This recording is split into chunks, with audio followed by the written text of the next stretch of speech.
A picture worth a million lost words.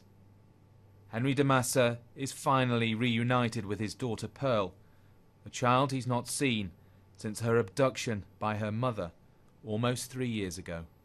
Everyone, I think, is completely elated and just relieved that Pearl is safe and relatively well, and we're working on the situation we're left with in terms of dealing with the effects of the last few years on ultimately, I think, on all of us.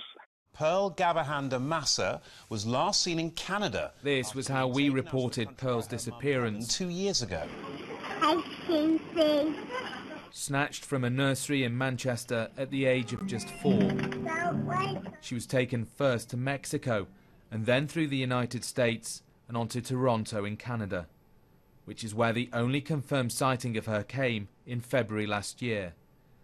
Since then, Pearl and her mother, Helen Gavahan, who was wanted by the British courts for breaching a custody order, have lived in alternative communities under false names. It's regarding a missing child from England.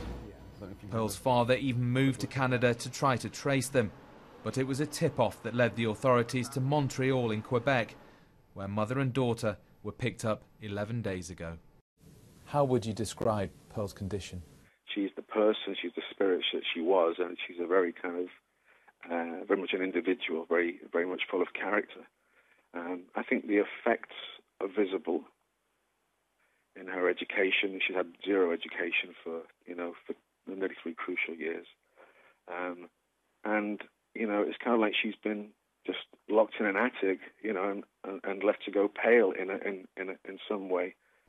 Up until now, these poignant images were all anyone other than Pearl's mother had to hold on to.